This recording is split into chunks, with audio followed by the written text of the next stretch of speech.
Hello fellow modelers and siren fanatics, welcome back to my channel. I hope that everyone is doing fine and enjoys their hobby.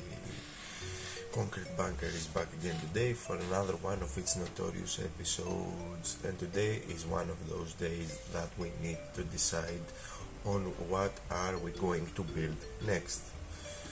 So today I have also a review and a story to tell together. A story of how I came to to choose this build. So this is going probably to be a long one. A lot of a lot of chit chatter is coming, so you guys know the drill. Grab yourselves a seat, make yourselves comfortable, crack the mandatory cold one, and let's see what me and Past George have chosen for our next project in this episode. Gather around, children, gather around. It is story time.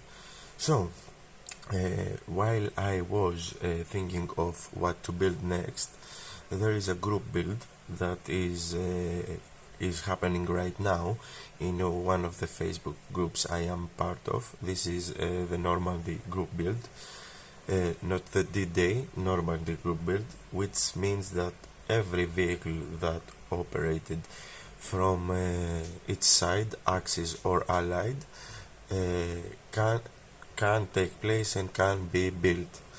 Together with this group build, there is a twist that we should include something captured. Either it is a gun, a vehicle, a troop, or anything. So I opted to find something to build for that group build. Note that I didn't want to buy a new kit for this group build.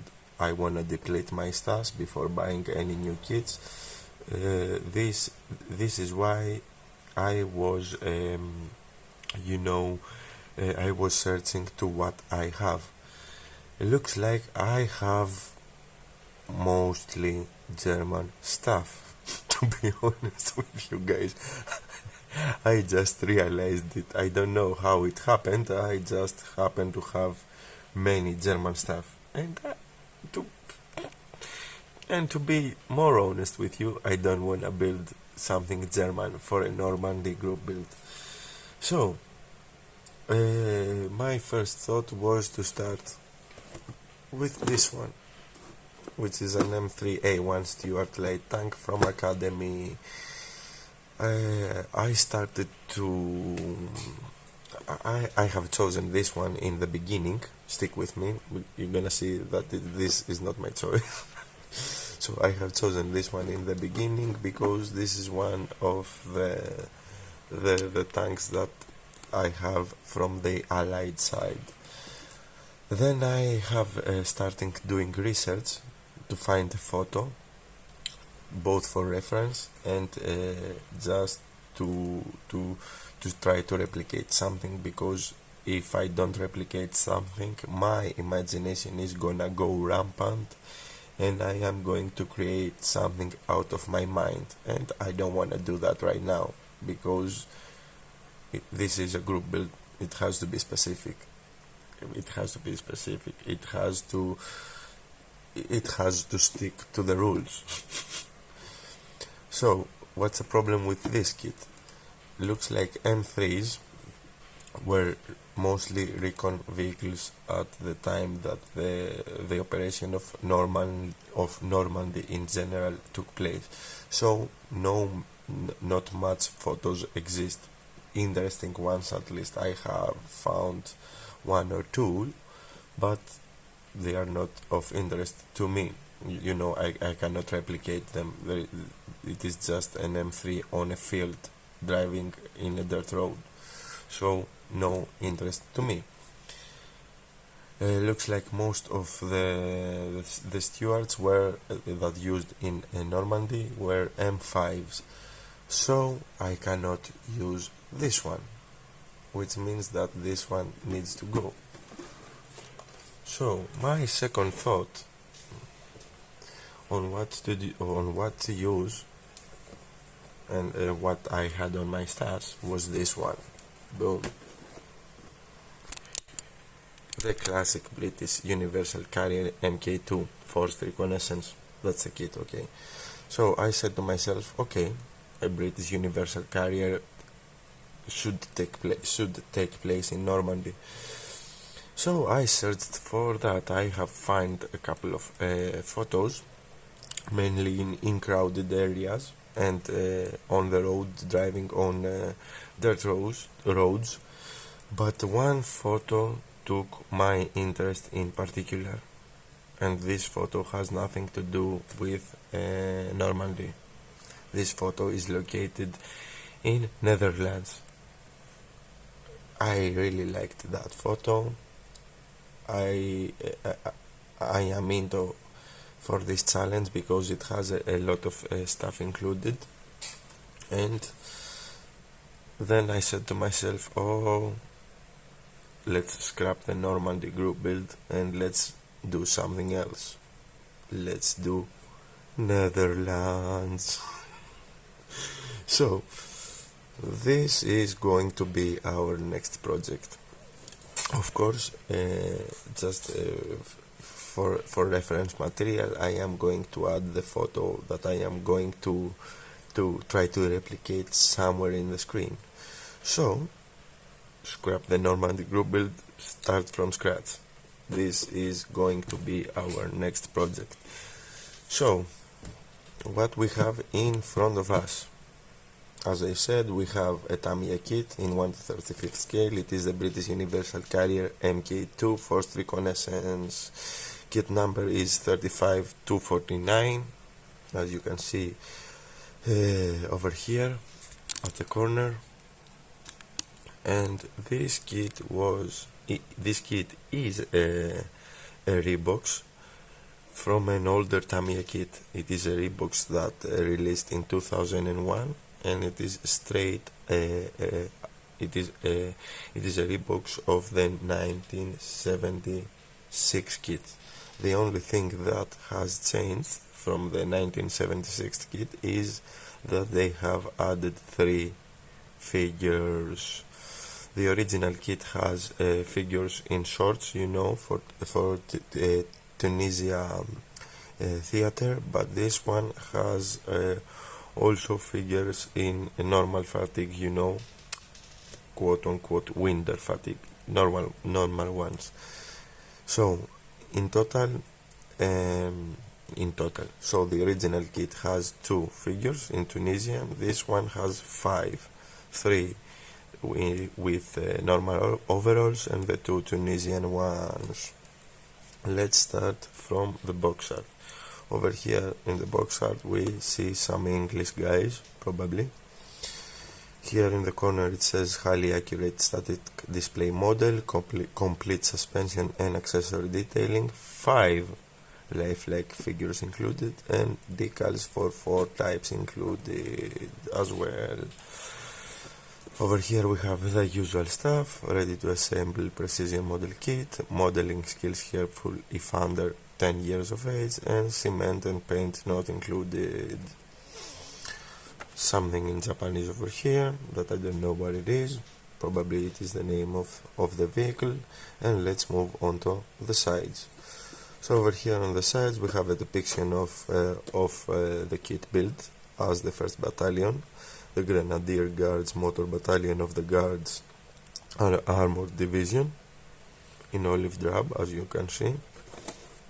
On the other side we have another depiction, but drawn, hand painted, not the real thing, not a built model. It says 1st Battalion, 5th Queen's Royal Regiment, 131st Infantry Brigade, 7th Armored Division. Over here we have advertisement for another 2 kits. It's a Cromwell and a Churchill, and over here we have a nice vignette, and the vignette says scenery base is not included in the kit. What did you expect it, guys? This side has the the name of the number of the kit, 249, the box art, and same at the other side. So that's what's on the exterior of the kit. Of course, in the back is plain, has nothing. Let's zoom out. Let's zoom out a bit. Fix it. Yep. Nope. There we have it. Adjust it. So, box is a top opener.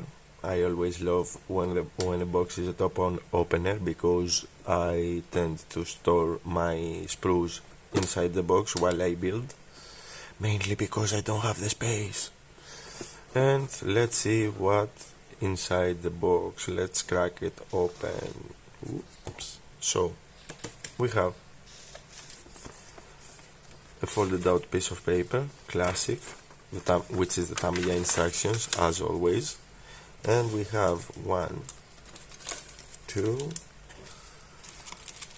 3 baggies, 2 rubber band tracks, a set of rubber band tracks, and Tamiya tech tips. So between the plastic baggies we have 1, 2, 3, 4, 5 sprues. This one is the sprue that it is added on this kit in comparison to the 1976 one. As you can see, it has only figures included, as I've told you. I did real research this time. So now let me remove the sprues from the baggies and give you and let's have a closer look of the kit contains. As you can see, guys, I have removed the plastic baggies. I have removed the sprues from the plastic baggies. I haven't given a closer look myself, so we can have my honest reaction over here. And let's start. Let's move the box aside. Let's zoom in a little bit. Take a closer look to my messy workbench as always. And let's start from the additional sprue, which is the sprue of the figures, the new quote-unquote figures included in the kit. This is sprue Y. It contains 3 guys, as I've said. This guy, I think, is the gun operator. This guy is the guy with the radio operator, and this guy over here is the driver. We have 3 English helmets. That's how I am going to name them.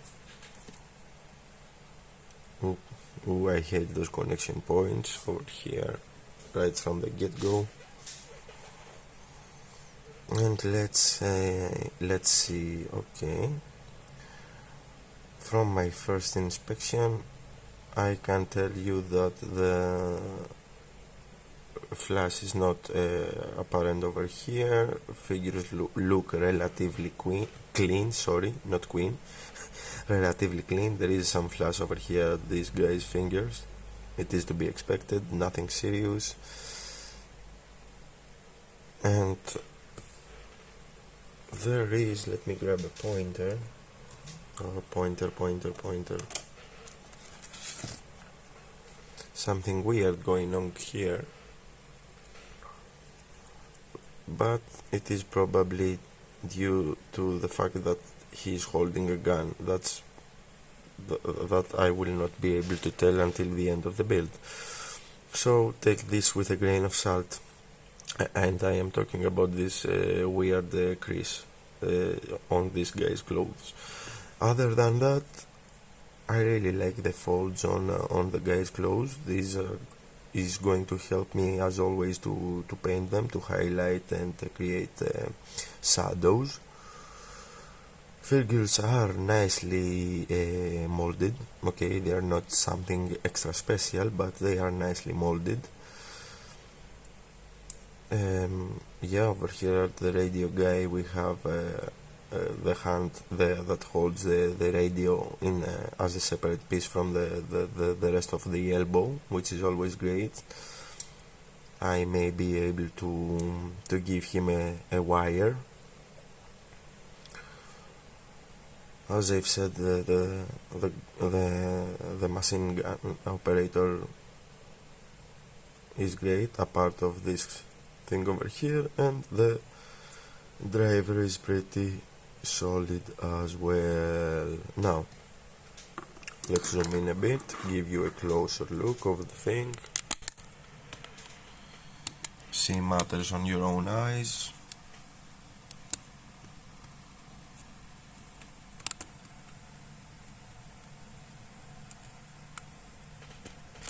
And let's flip it, because only if I flip it you will see the driver. So here he is.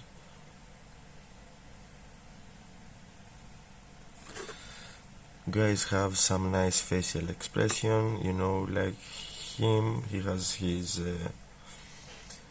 teeth grinning. The radio operator looks like he is talking to someone. He's you know, conversing with someone in the radio. And the driver looks like he has a hard time as well. Sorry. Almost off frame there. And that's our first sprue, the Y sprue. This one is the additional sprue. I won't say that again. Okay. So let's move this aside and move on to the next one. So over here we have the base sprue. Base sprue has the road wheels, sprocket. This one is probably the idler. This one is the sprocket or idler housing. I have no idea, we will see. This, yep, this looks like the diff, the rear difference, the rear or front differential of the universal carrier. I bet that it is the rear one. We're gonna see. And we have suspension pieces and parts of the hull. So let's give them a closer look. Give me some time, guys. Give me some time, yeah. Let me see what I can see, you know.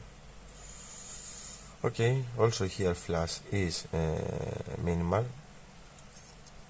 I suppose that these parts here are parts of the exhaust. Who knows, we're gonna see. Yeah, probably they are parts of the exhaust. And this one are battery packs. Battery, no, something, oil canisters or something like that. Okay.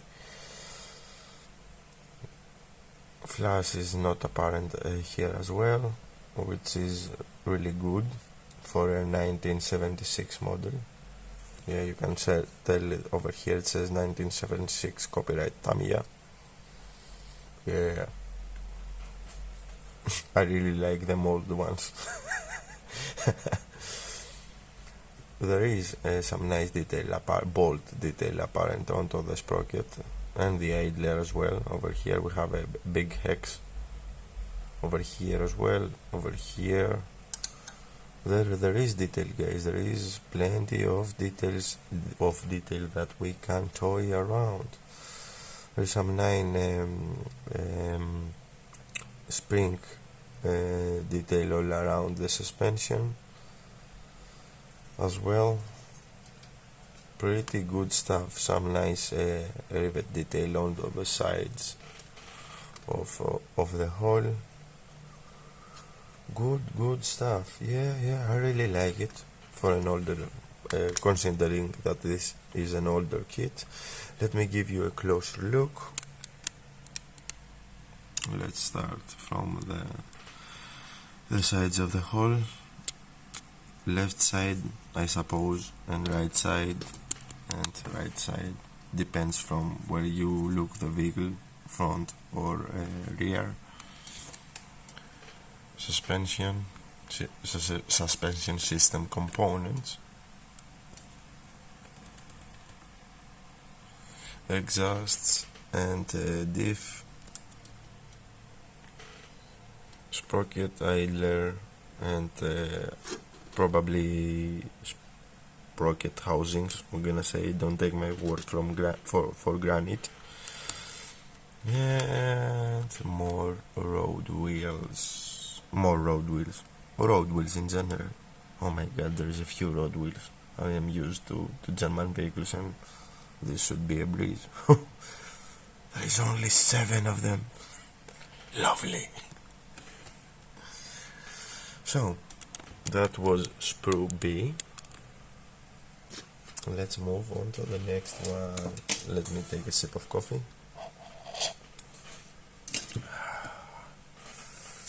And let's move on to SPRY A. Okay. Okay. So, SPRY A looks like it has the majority of the hull of our universal carrier. We have the bottom of the hull. What I suppose that it is more parts of the sides. This one must be the rear. This over here must be the front. This one must be the sides. Here we have the driver and passenger seats. Here we have dials. We have a side mirror here. Oh, a shifter knob, more dials. Probably, yeah, more dials here, and the steering wheel. Oh, and we have a Pioneer tool over here at the side. Okay. I don't know if my camera can catch it. These look like sink marks, but they are not. The plastic is really thin and look like they are marks from these connection points, but the thing looks to be flat.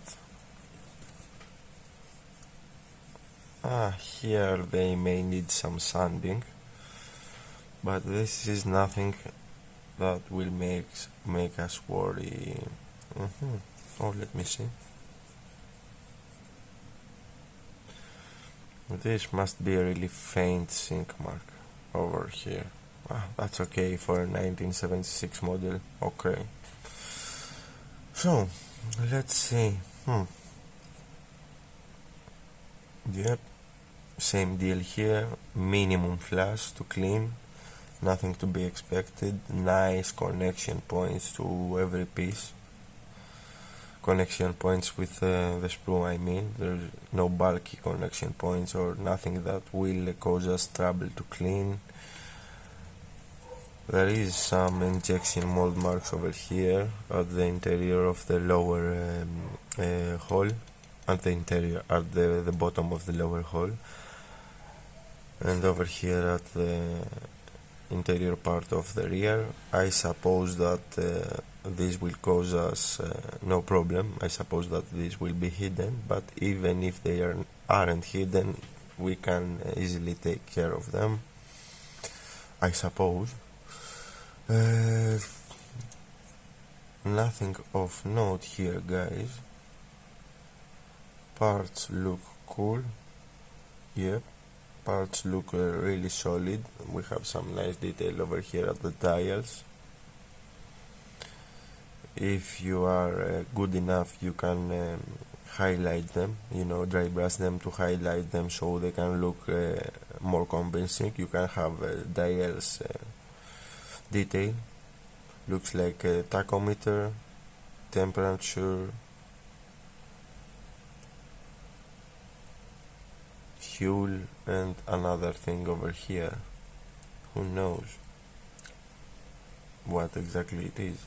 I can't tell. Okay. More Pioneer tools over here at the side. Pretty good stuff. Some nice revert detail over here at the bottom of the vehicle. That's always a bonus. You can always depict a vehicle that it is tipped over if you have detail. Anyway, let's give you a closer look. Bottom of the lower hull from the outer side. Let's call them side armor panels for the time being. More armored panels over here, the rear armor panel, probably, some hooks or brackets for something, Pioneer tools over here, interior components, probably firewall, this one, and seats and more interior components. Let's flip it so I can give you a closer look of this one, which is the bottom of the lower hull. As you can see, there is some detail over here as well. And that's it for sprue A. Onwards for the next one. So now we have sprue C. More armored panels. This one is the front one. This one is the firewall. Scratch the thing that I called firewall before. This one is the firewall because I can say that we have this thing, which is supposed to be, you know, the part that the axle that provides movement goes inside, I suppose. Okay, here we have a folded tarp. Here we have a net, a folded net inside a bag. Here we have the end, the two end things for the towing rope. Over here we have the fenders that go on the side on top of the tracks. Stowage boxes over here. And some other detailed pieces. Oh, we have some really great mesh detail over here. It may be molded on, but with a little bit of finesse painting and a good black wash application, we can have great, you know, results.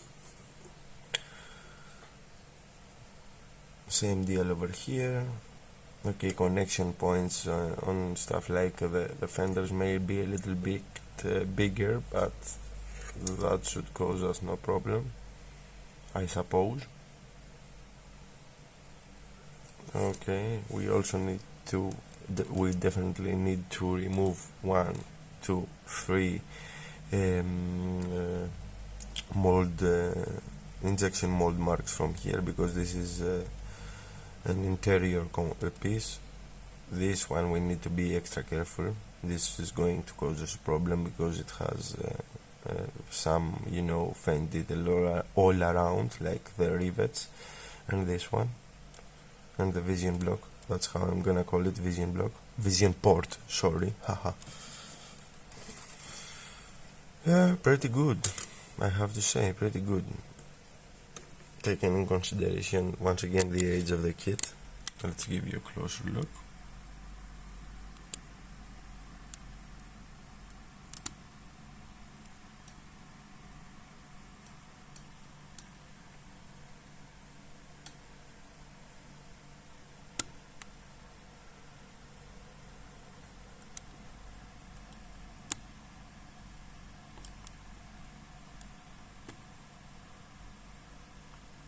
And let's flip it so you can have a closer look from the other side, at least on this part over here. That's the part that is going to play a good role on our build.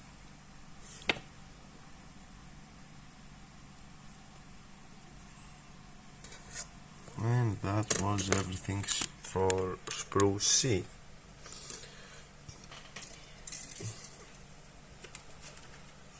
And let's move to sprue D. Okay, sprue D has the Tunisian figures, as I've told you before in their shorts. We have the radio, some accessories. I suppose that these are fire extinguishers or something like that. Helmets,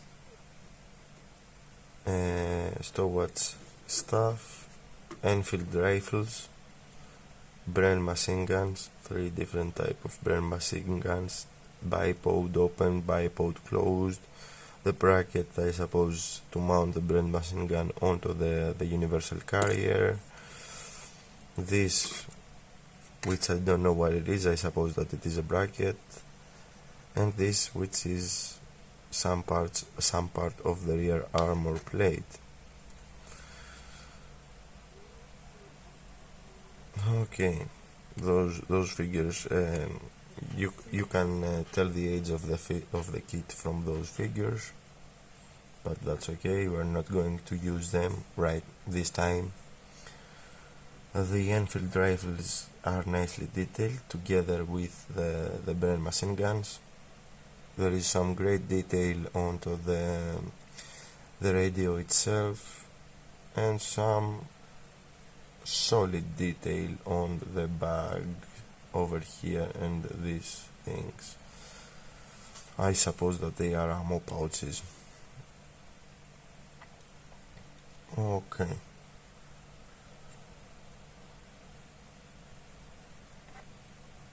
Let's start from the figures. Figures are the typical old ones. You have to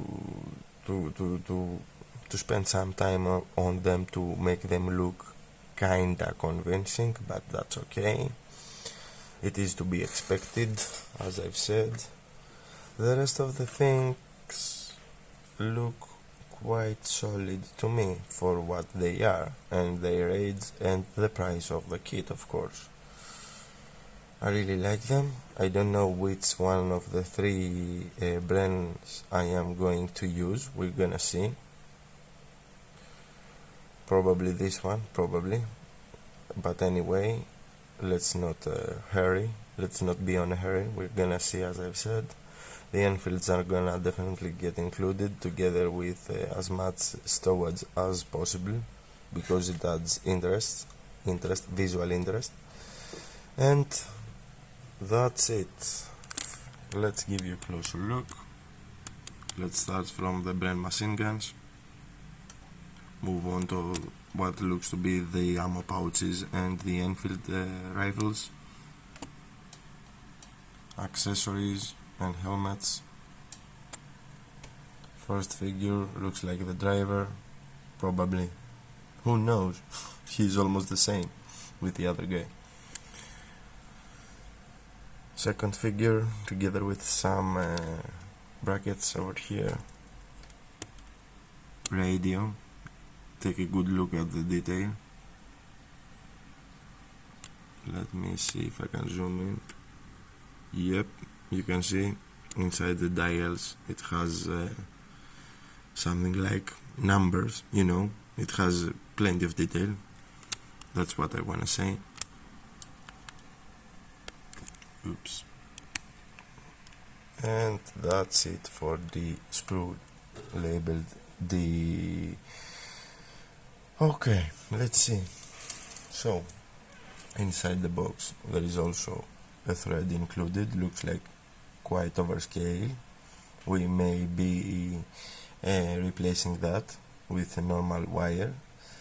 This is for the towing rope, you know, as expected. And also what we haven't seen is the decals. Okay, we have decals for different companies, as the box stated, and we have decals for jerry cans that say water over here. So, as expected from Tamiya decals, they are quite on the thick side, I have to say. Okay, looks like the packaging that Tamiya made, because this one was included in the same plastic baggie with the SPRY, has damaged the decal sheet a little bit, you know. It is something like warped. but I suppose that this will not cause problems to us. So, as I've said, they are like any Tamiya decal, quite on the thick side, but I suppose they're not gonna cause us any problems. We have stars, we have numbers, we have Canadian, no, I'm not sure, I'm not gonna tell. Australian probably, and English markings. Anyway, let's move this aside. That's our decal sheet. Let me give you a closer look. And let's move on to the instructions or distractions.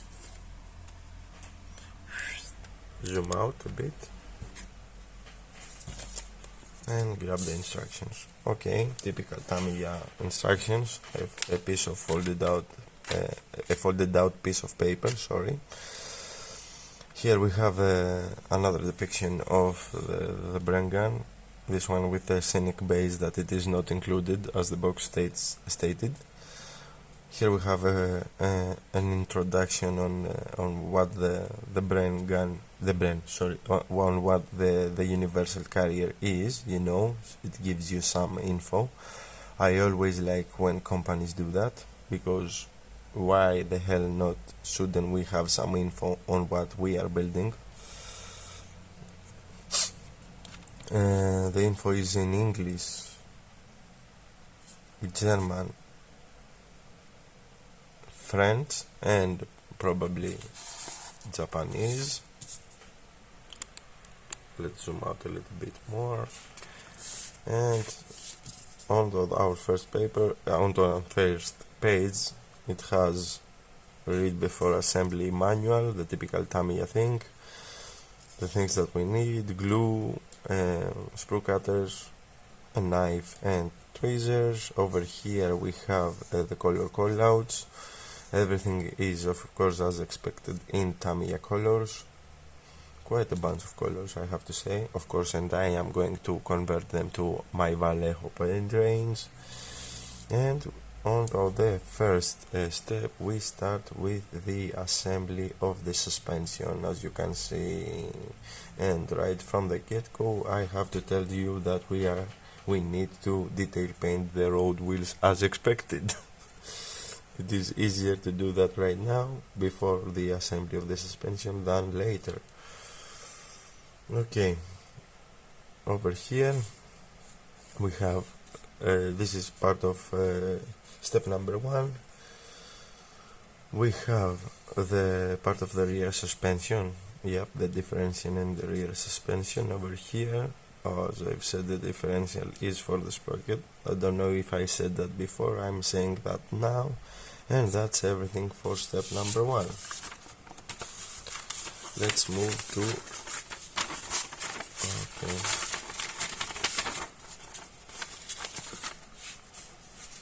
You can see I'm a little bit struggling with folded out pieces of paper.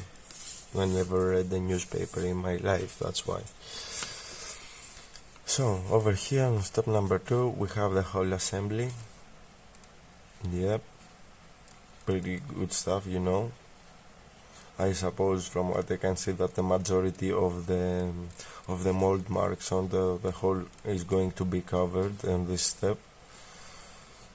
Here we attach the side armor panels and the 2 firewall pieces, quote unquote firewall pieces, attached onto the bottom of the hull. Here on step number 3 we have more hull assembly. We are making, you know, the armored panel that goes in between the driver and co-driver, radio, not the driver and co-driver, sorry, the radio operator and the rest of the vehicle. On step number 4,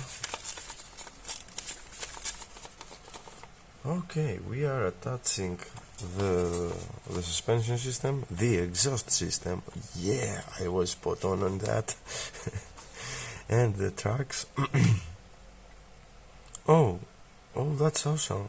Oh, the exhaust detail goes from the bottom of the vehicle until the end. It runs the majority of the vehicle. Ooh, that's interesting. I really like that. I don't know why, but I really like it. Reminds me of cars, probably that's why. This is probably going to be a step that it is gonna get done last by my standards, but anyway. Step number 5, we have the rear armor panel assembly together with Pioneer tools, radio. Oh, that part was the radio bracket. Okay, some accessories attached, the side fenders attached over here. Okay. Step number 6, we have attachment of the Enfield rifles, the Bren machine gun, more side skirts and steps so the crew can get inside, the tarp. Step number 7, we are moving on to the frontal armor plate, and they made it justice to put it in the latter steps, because you have to probably you have to insert the figures first and then the armor plate. So this one is going to get glued last, because we need to paint the figures first, attach them inside and then attach it. This is gonna make our lives easier. Step number 8 is the figures, the new figures at least they give you. Okay, we have some notes over here, like saying like feed drivers arm A3 to the steering wheel in step number 9, etc, etc. Okay, so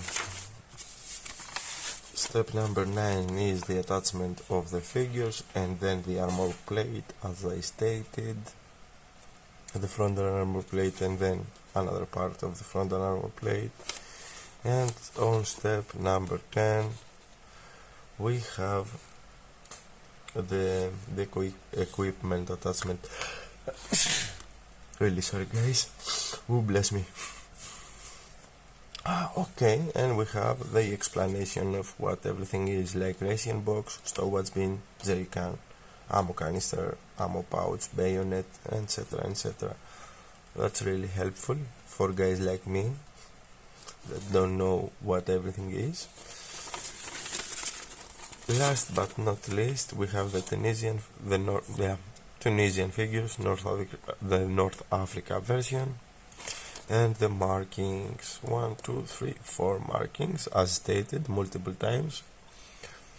We have 10 battalion, the rifle brigade, the motor battalion of the 6th Armored Division in Tunisia 1943, 1st Battalion, the Grenadier Guards Motor Battalion of the Guards Armored Division, Northwest Europe, 1st Battalion, 5th Queen's Royal Regiment, 131st Brigade, 7th Armored Division, Northwest Europe, and 2nd Battalion, King's Shropshire Light Infantry, 185th Infantry Brigade, 3rd Infantry Division, Northwest Europe. I'm not going to do now no things of these, I'm just gonna grab some decals from here and there, because the one I am doing, the one I am depicting from the photo, has no clear markings that suit any of these situations. So we are gonna wing it. And that's it. So, typical Tamiya instructions, as I've said, they are nicely laid out. Steps are clean and pretty explanatory, not so busy, and they should help us quite a lot. Now that's everything included in the kit. Of course, as usual, you will get to know my opinion about this kit in full at the end. Oh wow, I made a mess whenever I build it, whenever I complete the building stage. So what's my plans for it, you may ask, and I am going to tell you. So somewhere right here I should have inserted the photo that I am going to try to replicate. Supposedly what you see, it's something from, I don't remember the operation, but I am gonna write it down somewhere on the screen, that was done for the liberation in Netherlands, if I am not mistaken. In the screen you see a factory, 2 or 3 universal carriers, 1 in the front, 2 in the rear, and another 2 jeeps. One looks like a Willys on the right hand corner, the other one I don't know yet what it is. In the middle we see a row of prisoners of war, German Volksjäger, from what my friends tell me. We see civilians, a little girl, what it looks like to be at the left middle of the screen, etc, etc. Of course, and I'm not gonna replicate all this stuff because it's going to take me ages. What I am going to replicate though is definitely the carrier, one of the carriers, definitely the prisoners of war marching, the factory, and I am debating of adding another carrier in the end of the row of the prisoners, and maybe some civilians. So I am going to depict hopefully the majority of this scene. I know that it is quite challenging, but heck yeah, why not, guys? Why shouldn't I challenge myself? That's what I say right now. But anyway, that's the plan. I hope that you guys find it interesting and stick along. So, with all that said and done, we have made it to the end of this episode.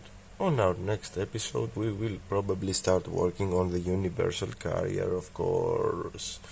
I hope that you guys found this video helpful and interesting and stick along for the whole series. Before I go, I want to thank each and every one of you guys that watched this video. A special thank you to all my subscribers, old and new ones. You guys are the best and you are the reason that I keep doing these videos. Now, for the newcomers out there that encounter one of my videos for the first time, welcome guys. I hope that you like what I do. If so, you all know what to do. Leave a like, comment with your thoughts and opinions, share the video if you believe it deserves to be shared, or even consider subscribing for more builds to come your way. Until the next time, fellow modelers and friends, take care and model on. It was that Mofo Damon, signing out.